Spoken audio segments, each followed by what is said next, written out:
Good morning students. Last class में हम लोगों ने horizontal projectile from A height पढ़ा था। आज उसको कंटिन्यू करेंगे और उसके बाद किसी हाइट से ऑब्लिक प्रोजेक्शन पढ़ेंगे। तो कैसे एक्सप्लेन किया था मैंने, अगर किसी हाइट से किसी प्रोजेक्टाइल को हॉरिजॉन्टली प्रोजेक्ट करते हैं और मैं इसे x कहूं, इसे y कहूं, तो ux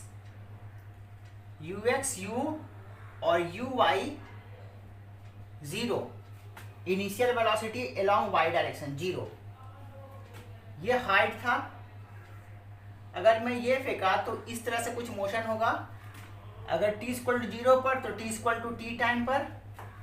और टाइम मैंने कैसे फाइंड किया था? वर्टिकल मोशन से। और वर्टिकल मोशन में कैसे ट्रीट करूंगा? ड्रॉप किया हुआ।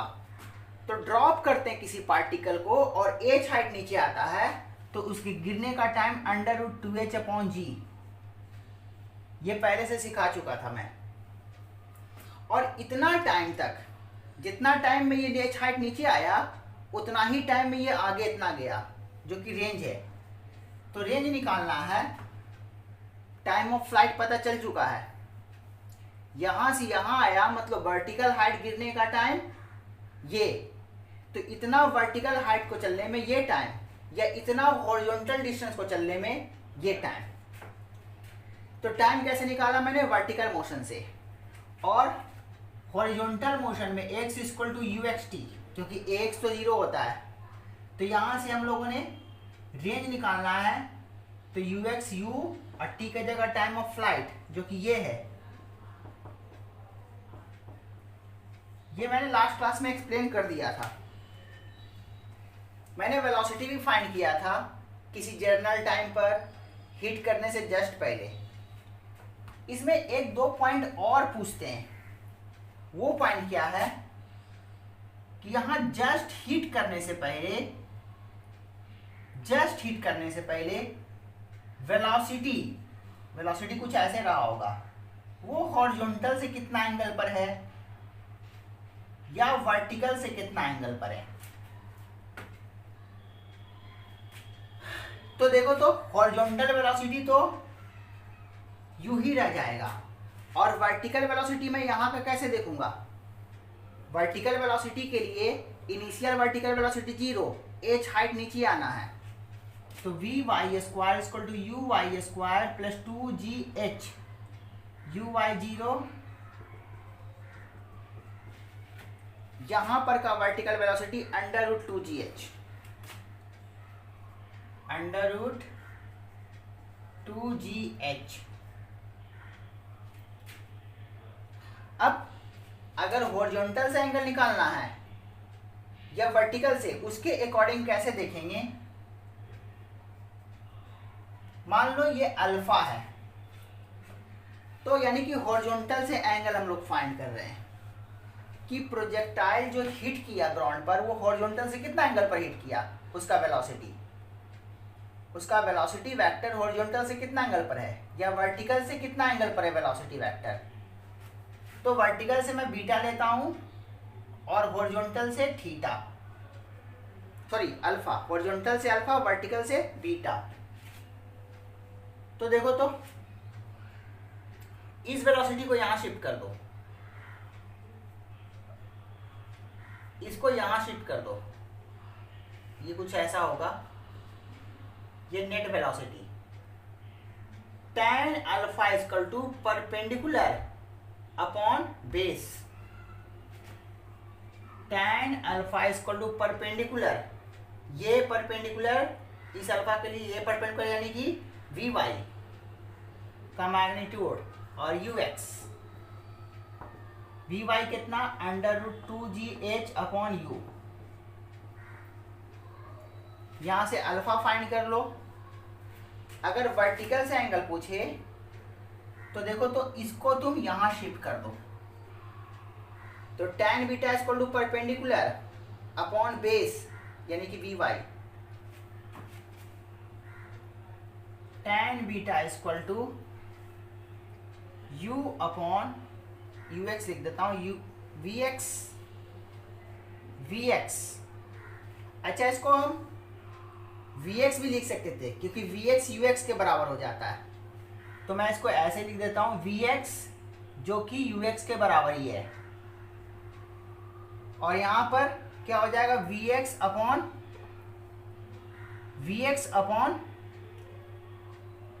We y. वी एक्स कितना यू एक्स के बराबर और यू एक्स कितना u upon under root 2GH।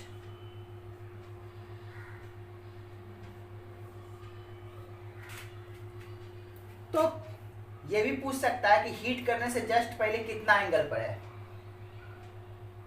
या फिर वेलोसिटी का मैग्नीट्यूड पूछ ले जस्ट हीट करने से पहले वेलोसिटी का मैग्नीट्यूड। तो this square plus this square, जो कि पहले लास्ट क्लास में मैंने एक्सप्लेन कर दिया था, this square plus this square का अंडर रूट, वेलोसिटी का magnitude is equal to this square plus this square का अंडर रूट। अब मान लो इसका इक्वेशन ऑफ ट्राजेक्टरी पूछ दे, तो मैं इसको ओरिजिन मान रहा हूं, इसको x मान रहा हूं, इसको y मान रहा हूं।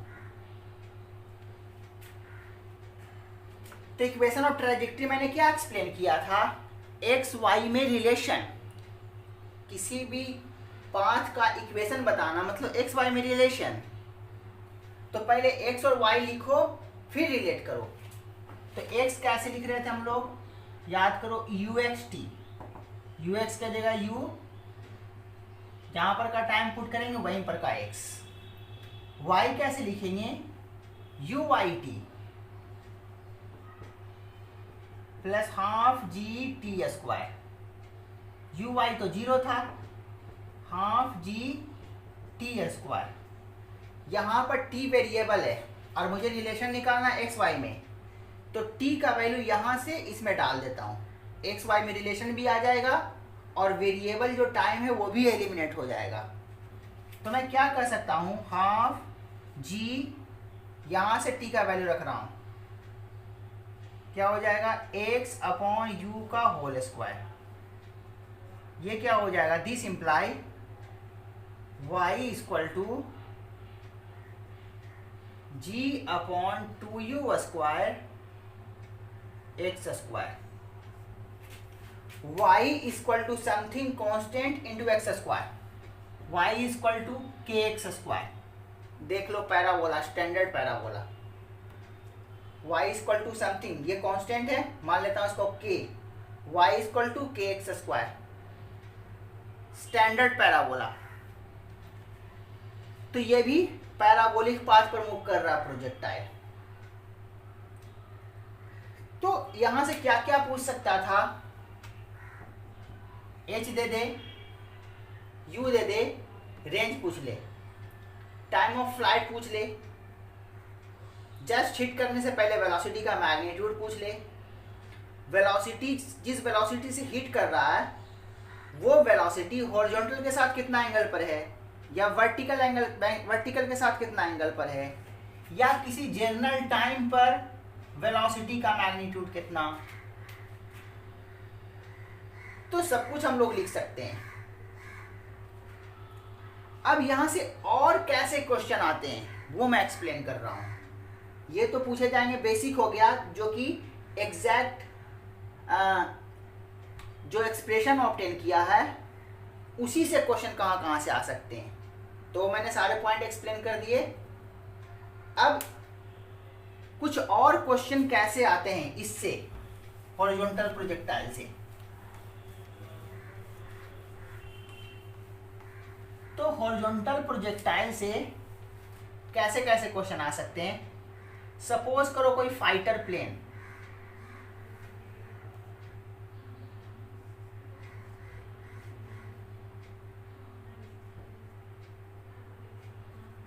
कोई फाइटर प्लेन या कोई भी प्लेन हो,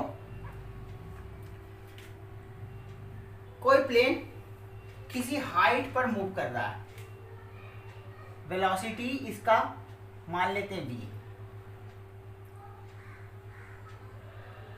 जैसे ही ये प्लेन इधर से आ रहा था, जैसे ही इस पर्सन के जस्ट ऊपर आया, ये प्लेन इधर से आ रहा था, जस्ट इसके ऊपर आया, तो इसने कुछ भी बोल सकते हो, फूड पैकेट या बॉम्ब, वो ड्रॉप कर दिया। जैसे ही यहां पर पहुंचा ये प्लेन, जस्ट इसके अबव इसने फूड पैकेट या बॉम्ब जो भी बोलो वो ड्रॉप कर दिया। तो यहीं पर जस्ट आप ऊपर से ड्रॉप किया है, तो क्या ये फूड पैकेट इसी पर गिरेगा,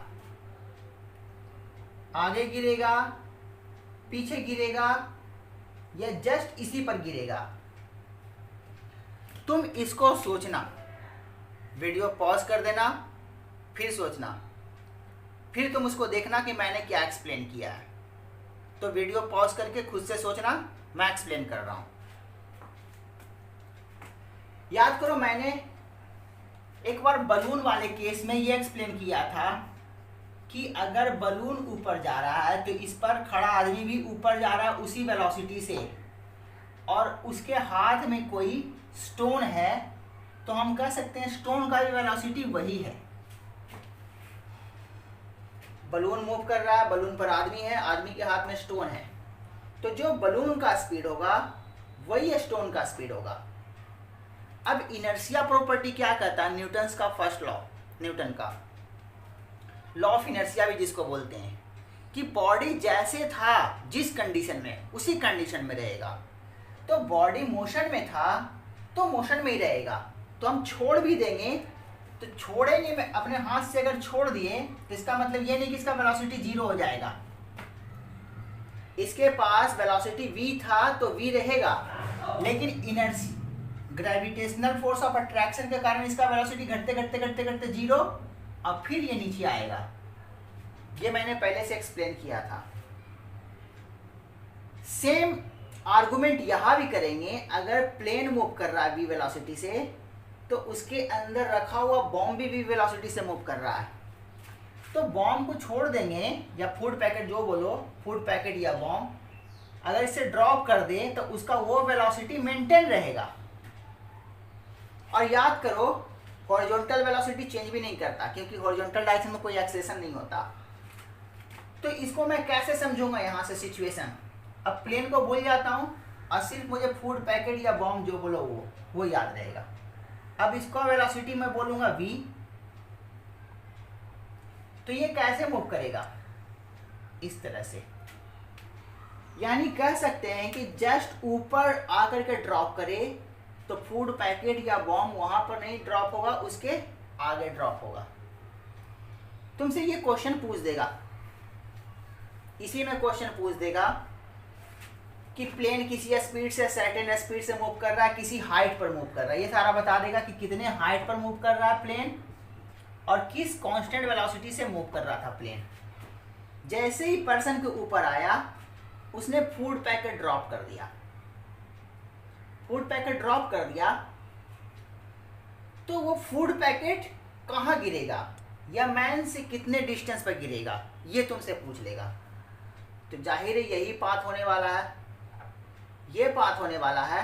तो कितना डिस्टेंस पर गिरेगा, कितना डिस्टेंस पर गिरेगा उसे बोलेंगे रेंज। अब याद करो, ये तो अभी सिचुएशन यही तो बताया हूं मैंने यही बताया कि किसी हाइट से हॉरिजॉन्टल प्रोजेक्टाइल। तो इससे मैं टाइम लिख लूंगा, टाइम ऑफ फ्लाइट √2h/g, और इस वेलोसिटी से मल्टीप्लाई कर दूंगा इस टाइम को, तो ये रेंज मिल जाएगा।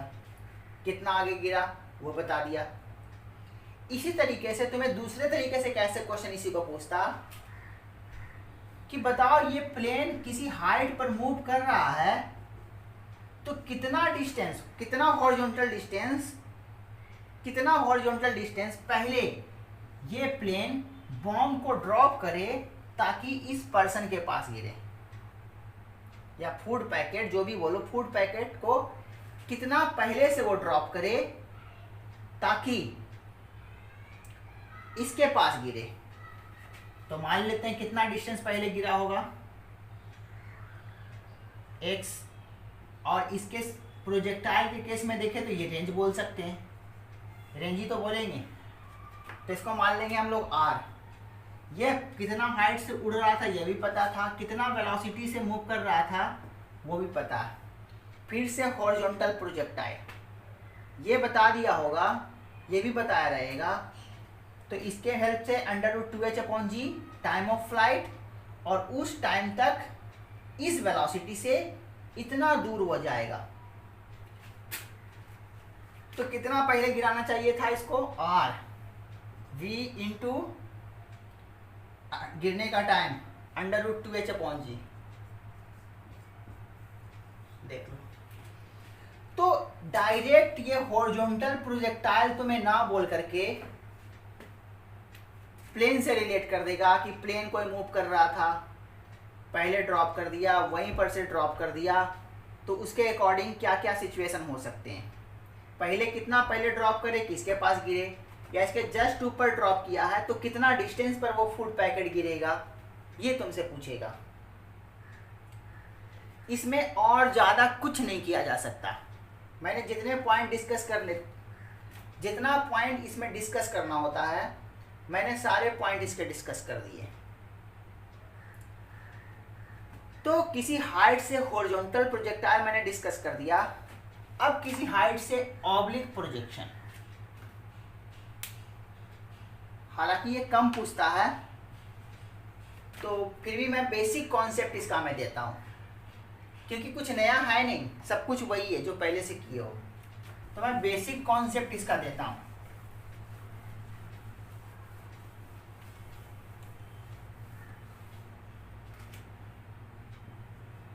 Oblique projection from A height, किसी हाइट से ऑब्लिक प्रोजेक्शन। मान लो इसी हाइट से ये प्रोजेक्शन किया, मान लो ये थीटा, तो कैसे गिरेगा ये, इस तरह से।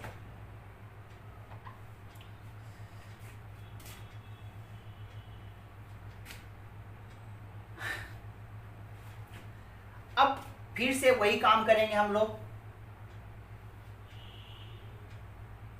देखो, तो यहां गिरा तो मैं बोल सकता हूं, अगर मैं इसे x कहूं अपने कन्वीनियंट के लिए, इसे y कहूं, तो यहां से यहां गया तो x कितना चला, x इतना चला, y कितना चला, इतना चला।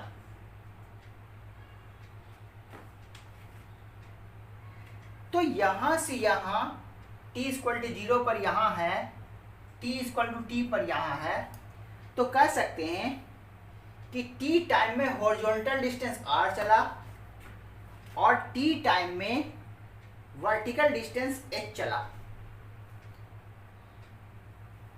अब जनरली मैंने पहले ही बता दिया है कि जनरली वर्टिकल से ही टाइम निकलता है, हॉरिजॉन्टल डायरेक्शन में तो कोई एक्सीलरेशन होता नहीं है, पहले से जानते हैं। ये x ये u था, तो ये u cos थीटा और ये u sin थीटा।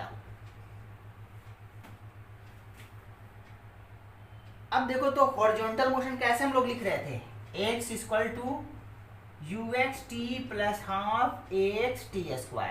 x तो 0 होता है, ux u cos theta into t, जहां पर का टाइम पुट करेंगे वहीं पर का x, यहां पर का टाइम ऑफ फ्लाइट, तो ये रेंज।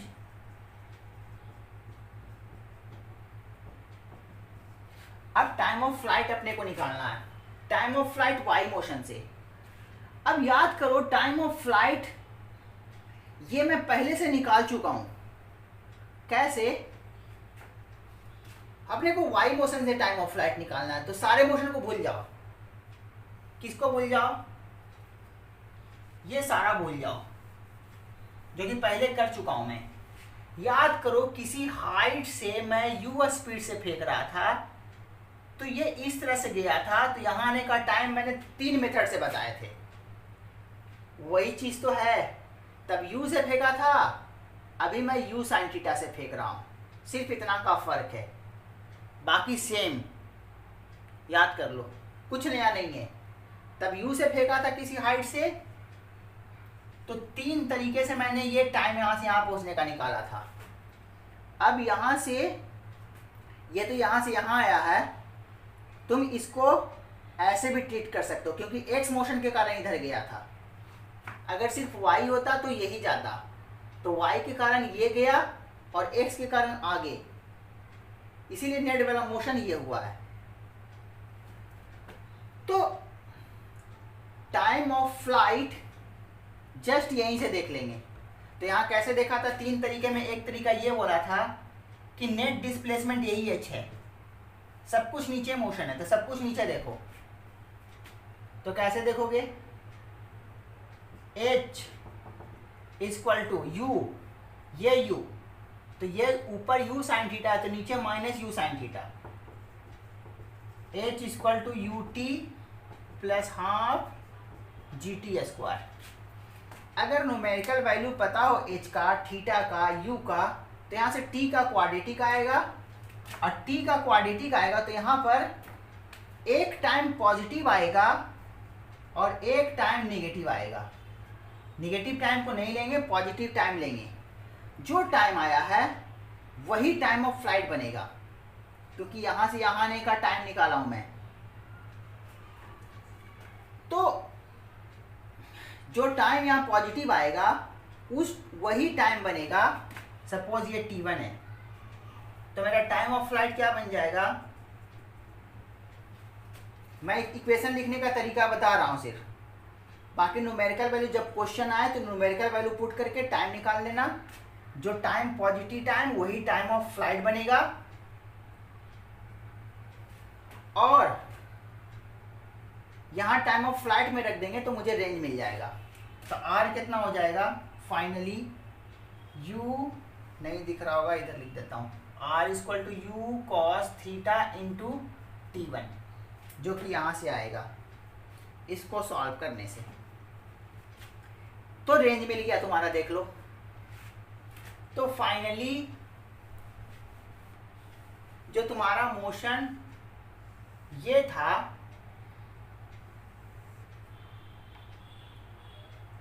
इसमें रेंज फाइंड कर लिया।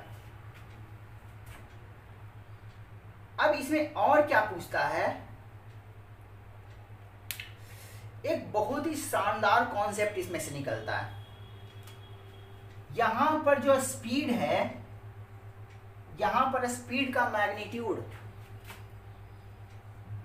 कितना एंगल से फेंक रहे हो, एंगल कम कर दो, ज्यादा कर दो, और ज्यादा कर दो, जस्ट हिट करने से पहले स्पीड का मैग्नीट्यूड थीटा पर डिपेंड नहीं करेगा। ये बहुत ही शानदार कॉन्सेप्ट है। तो इस बात पर नहीं डिपेंड करता कि तुम थीटा को 0 डिग्री हॉरिजॉन्टल प्रोजेक्टाइल किए हो या फिर कुछ एंगल से प्रोजेक्टाइल किए हो इस तरह से, या फिर तुम इधर किए हो, ऐसे फेंको, वैसे फेंको, वैसे फेंको, वैसे फेंको, ऐसे फेंको, ऐसे फेंको,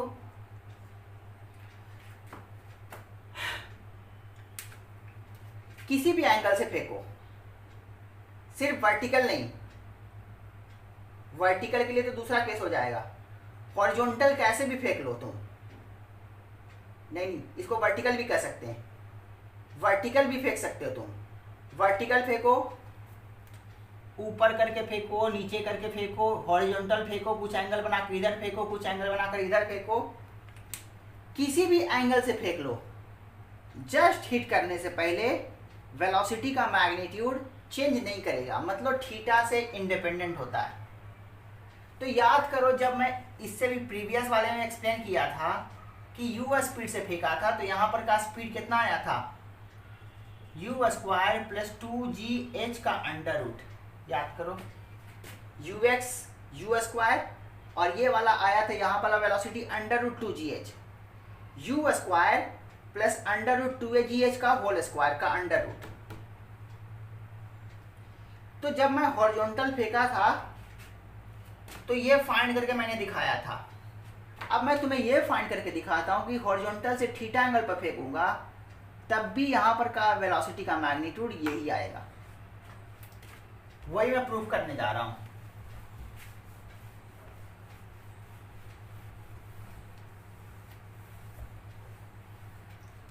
तो मैं क्या प्रूफ करने जा रहा हूं,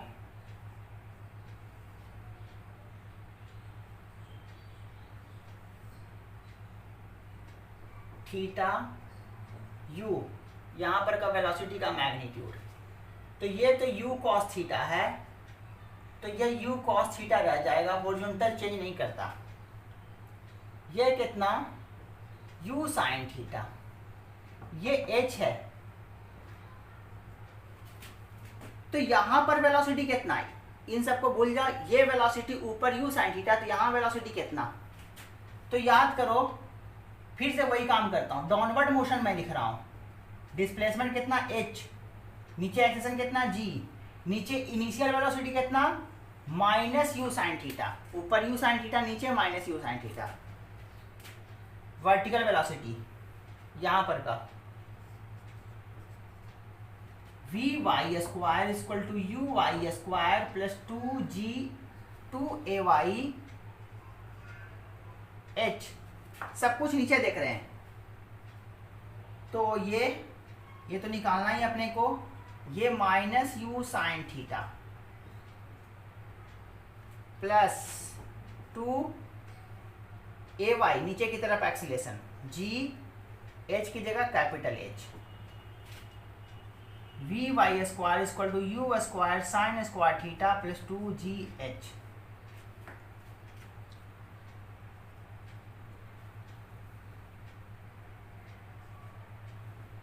यहां पर का नेट वेलोसिटी का मैग्नीट्यूड कितना, पी पॉइंट अगर बोल दूं तो v एट p कितना, यही तो बनेगा। अब इसका मैग्नीट्यूड कितना, u cos थीटा का होल स्क्वायर प्लस इसका स्क्वायर यानी यही u square sine square theta, जिसको ऐसे भी लिख सकते हो, प्लस 2gh का under root.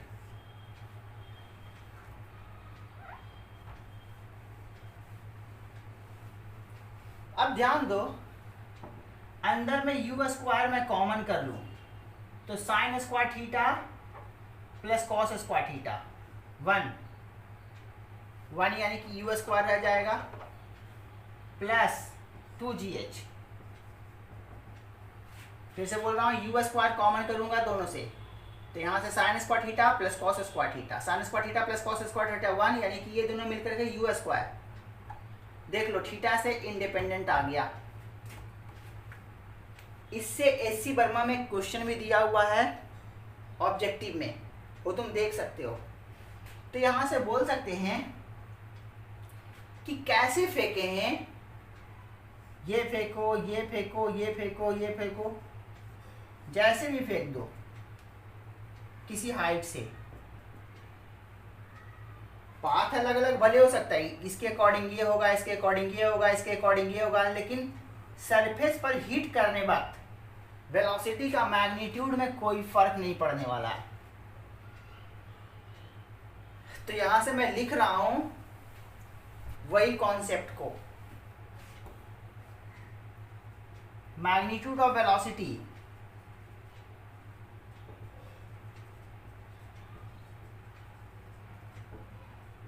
just before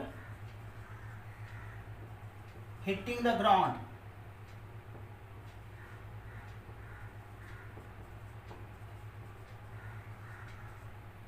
is independent to angle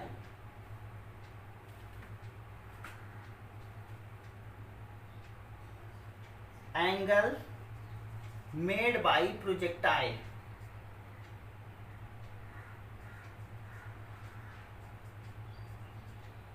horizontal या वर्टिकल किसी के साथ, इसलिए सिर्फ लिख रहा हूं एंगल मेड बाय प्रोजेक्टाइल। वो हॉरिजॉन्टल भी लिख सकते हो, वर्टिकल के साथ भी बोल सकते हो। तो ये पॉइंट बहुत ही इंपॉर्टेंट पॉइंट है, बाकी इससे कुछ खास नहीं पूछता।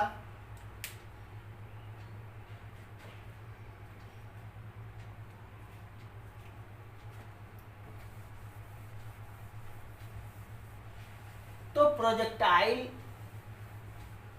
ग्राउंड से प्रोजेक्टाइल, किसी हाइट से प्रोजेक्टाइल, किसी हाइट से हॉरिजॉन्टल प्रोजेक्टाइल, किसी हाइट से ऑब्लिक प्रोजेक्टाइल, एक प्रोजेक्टाइल और पढ़ते हैं, projectile on an inclined plane. हालांकि वो जनरली बहुत कम पूछता है, लेकिन बेसिक कॉन्सेप्ट हम लोग सीख लेते हैं कि कैसे अगर क्वेश्चन आए तो क्वेश्चन सॉल्व हो जाए, क्योंकि बहुत ज़्यादा कॉम्प्लिकेटेड क्वेश्चन वहाँ से नहीं पूछेंगे तुम्हें। तो अब हम लोग पढ़ेंगे projectile on an inclined plane.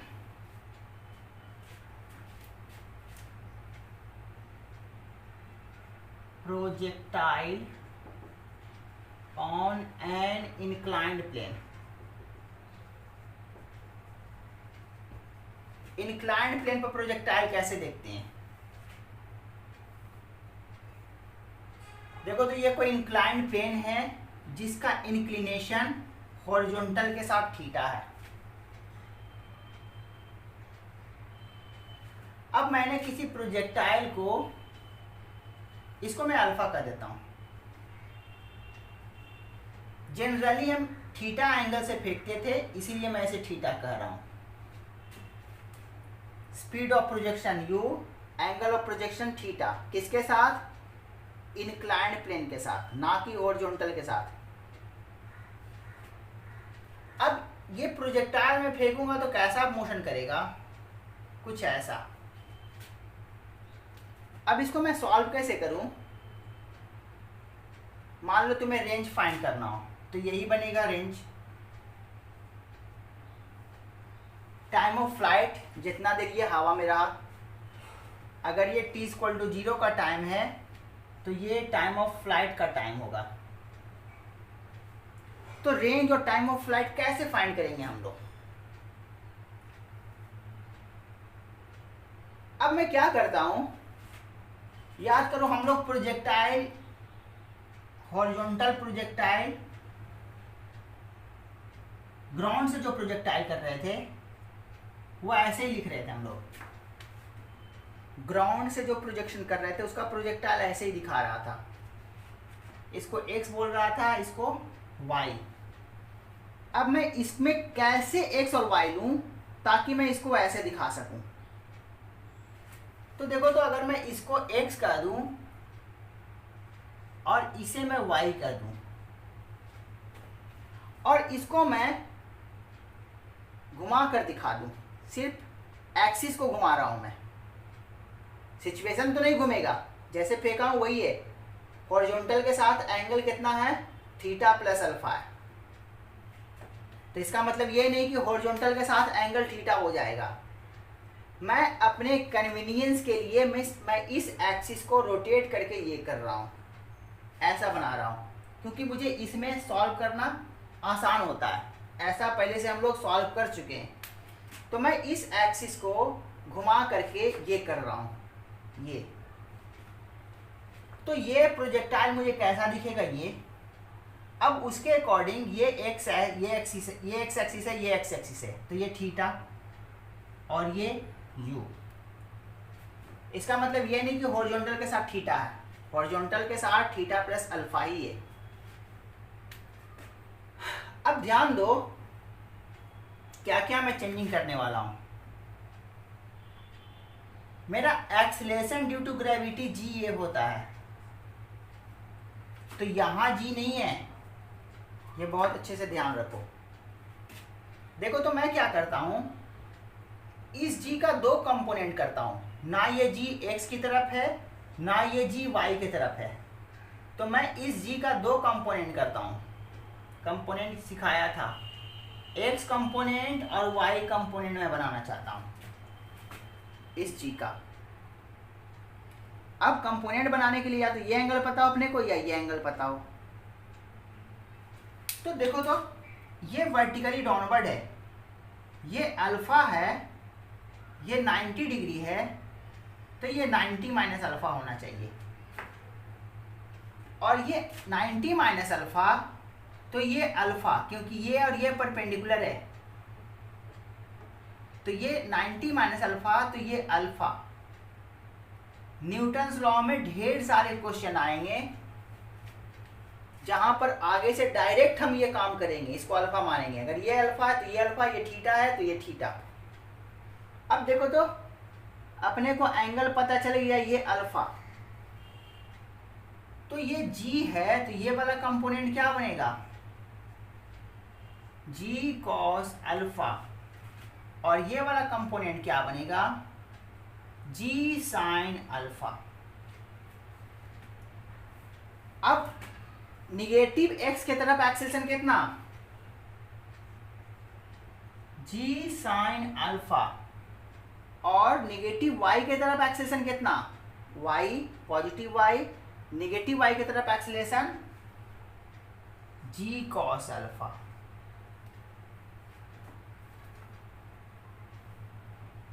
बस यही चेंजिंग करेंगे, एक्सेलेरेशन में चेंजिंग आ जाता है। अगर इस मोशन को, इसको प्लेन को घुमा दोगे तो एक्सेलेरेशन फिर ऐसे लिखेंगे। मोशन नहीं चेंज किया मैंने, मैं कन्वीनियंट के लिए सिर्फ एक्सिस चेंज किया हूं। इससे क्या चेंज हो गया, acceleration due to gravity change हो गया। जो एक्स एक्सेलरेशन 0 होता था, और जो जब ग्राउंड से ग्राउंड पर प्रोजेक्ट करते थे तो एक्स एक्सेलेरेशन 0 होता था, लेकिन देख लो ऑब्लिक प्रोजेक्ट इंक्लाइंड प्लेन पर प्रोजेक्शन किए हैं, तो एक्स मैंने ये किया तो उसके अकॉर्डिंग एक्स एक्सेलेरेशन निगेटिव आ गया, माइनस जी साइन अल्फा, और y जो पहले नीचे g होता था निगेटिव y की तरफ, वो अब g cos अल्फा है इसके अकॉर्डिंग। तो हम लोग क्या कर रहे हैं, कोऑर्डिनेट एक्सिस बना करके उसके अकॉर्डिंग, क्योंकि हम लोग जनरली एक्स वाई देखते हैं, तो अपने मन से मैंने एक्स मान लिया, वाई मान लिया, उसके अकॉर्डिंग एक्स और वाई मोशन सब मैं देख रहा हूं। अब देखो तो, अब मैं इसको इस तरह से देखूंगा,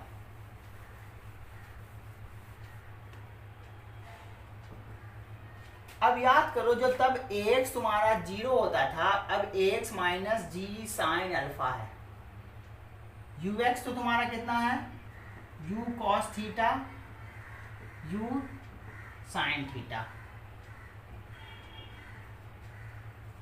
x कैसे लिखूंगा मैं, ux t plus half ax t square. यहां पर का टाइम पुट करूंगा तो रेंज बन जाएगा, तो रेंज लिखना है मुझे, तो ux कितना, u cos theta time of flight plus half, ax negative था, नीचे लिख रहा हूं,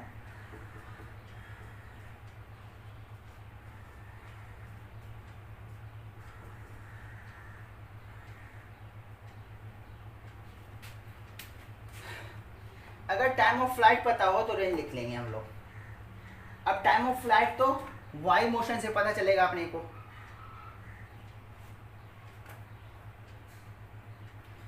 तो इसको यहीं रोक देंगे और टाइम ऑफ फ्लाइट पुट कर फाइंड करके इसमें रख देंगे, तो रेंज अपने को पता चल जाएगा। तो इक्वेशन कैसे लिख रहे हैं ये क्लियर होना चाहिए। अगर ये सब क्लियर है तो क्वेश्चन बहुत आसानी से सॉल्व होंगे।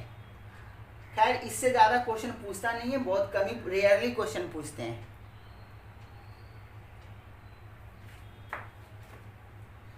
तो अब मैं वाई मोशन यूज कर रहा हूं,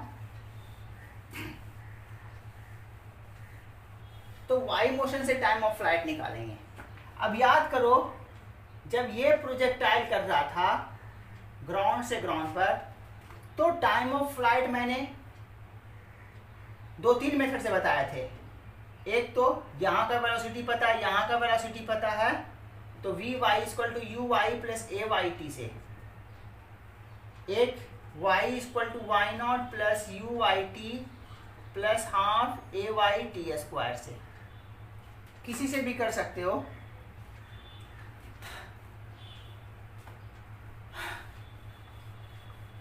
लेकिन यहां पर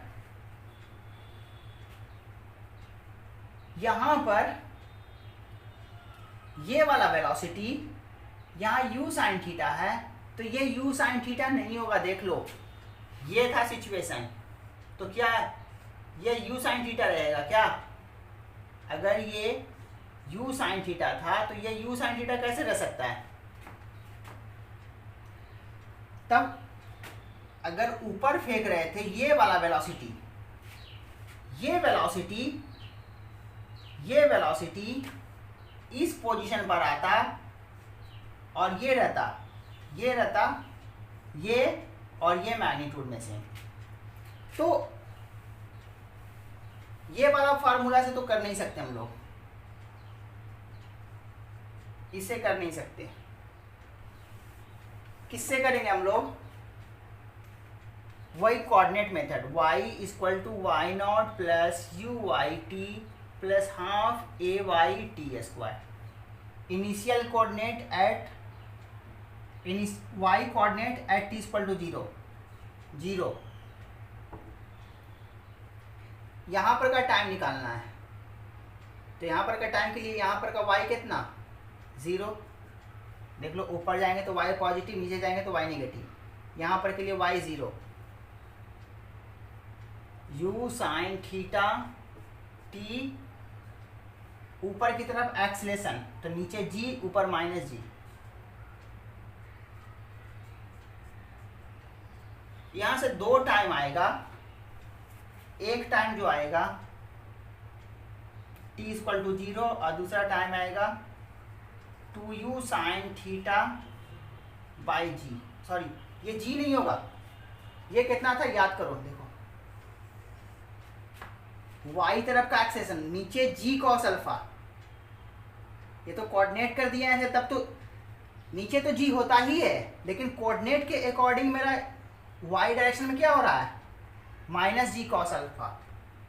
तो यहाँ g नहीं लिख करके माइनस जी कॉस अल्फा टी स्क्वायर। तो यहां से क्या आ जाएगा तुम्हारा,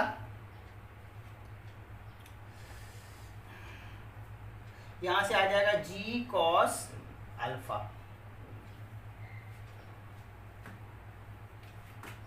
अब यही बनेगा तुम्हारा टाइम ऑफ फ्लाइट। तुम्हारा टाइम ऑफ फ्लाइट क्या बनने जा रहा है 2u साइन थीटा अपॉन जी कॉस अल्फा। यही टाइम ऑफ फ्लाइट रेंज में पुट कर देंगे तो रेंज पता चल जाएगा अपने को। अगर एंगल दिया हुआ है, u दिया हुआ है, अल्फा दिया हुआ है, तो टाइम ऑफ फ्लाइट निकाल लेंगे। तो यहां से प्रोजेक्टाइल इंक्लाइंड प्लेन पर कभी भी प्रोजेक्टाइल बोले तो तुम इसे x कर दो, इसे y कर दो। मान लो इंक्लाइंड प्लेन अल्फा एंगल बना रहा था, तो उसके अकॉर्डिंग अब जो ये g था वर्टिकली डाउनवर्ड में, ये g cos alpha, g sine alpha, बस यही फर्क पड़ेगा। और इसी को देख करके हम लोग इक्वेशन लिखेंगे। तब x एक्सेलेरेशन 0 होता था, अभी नेगेटिव g साइन अल्फा, और तब y एक्सेलेरेशन माइनस जी होता था, अभी क्या है माइनस जी कॉस अल्फा। बस इतना का फर्क करना है। क्यों करना है वो भी मैंने बताया। अब एक बात ध्यान दो, ये टाइम ऑफ फ्लाइट पहले हम लोग कैसे लिखते थे हॉरिजॉन्टल, इसमें कैसे लिखते थे 2u साइन थीटा अपॉन जी। अगर ऐसे फेंकता था तो थीटा से। अब अगर इंक्लाइंड प्लेन हॉरिजॉन्टल है, अगर प्लेन हॉरिजॉन्टल है, प्लेन को इंक्लाइंड करेंगे तो देखो तो अल्फा हॉरिजॉन्टल से प्लेन, अब प्लेन को ये कर दो तो वो अल्फा कितना हो जाएगा 0, और अल्फा 0 तो कॉस 0 कितना 1।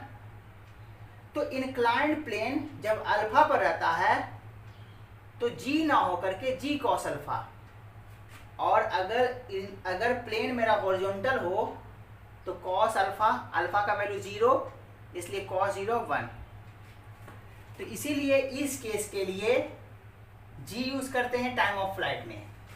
लेकिन जब किसी एंगल से फेंक रहे होंगे, सॉरी किसी इंक्लाइंड प्लेन पर प्रोजेक्टाइल कर रहे हैं हम लोग, इंक्लाइंड प्लेन पर प्रोजेक्टाइल कर रहे हैं, तो g ना लिख करके g कॉस अल्फा, जहां अल्फा उस इंक्लाइंड का इंक्लिनेशन हॉरिजॉन्टल के साथ।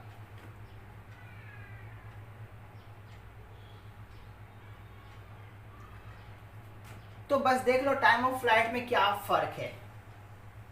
ये अल्फा कॉस अल्फा का, और वो कॉस अल्फा किसके कॉरस्पॉन्डिंग, इंक्लाइंड प्लेन का इंक्लिनेशन के कॉरस्पॉन्डिंग।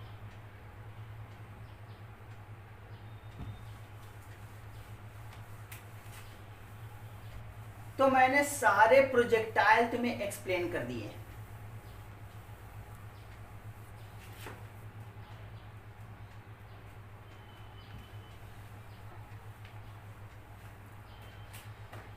प्रोजेक्टाइल मोशन में जितने भी प्रोजेक्टाइल मोशन थे वो सारे मैंने एक्सप्लेन कर दिए।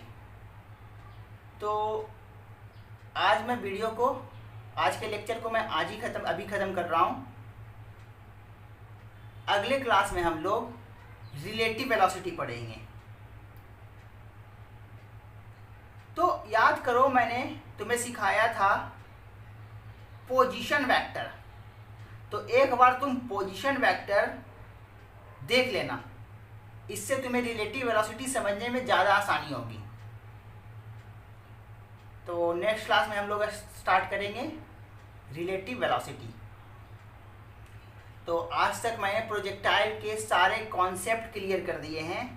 अब तुम क्वेश्चन सॉल्व करो, मैक्सिमम क्वेश्चन, क्योंकि क्वेश्चन सॉल्व करोगे तभी तुम्हें फ़ायदा होने वाला है। अगर क्वेश्चन नहीं सॉल्व करते तो कोई फ़ायदा नहीं होने वाला। और अगर कॉन्सेप्ट में कहीं भी प्रॉब्लम हो तो उसको बार बार रिवाइज करो। तब तक रिवाइज करो जब तक कि वो कॉन्सेप्ट क्लियर ना हो जाए तुम्हें। तो आज के लेक्चर को यहीं ख़त्म करता हूँ। नेक्स्ट क्लास में हम लोग पढ़ेंगे रिलेटिव वेलोसिटी।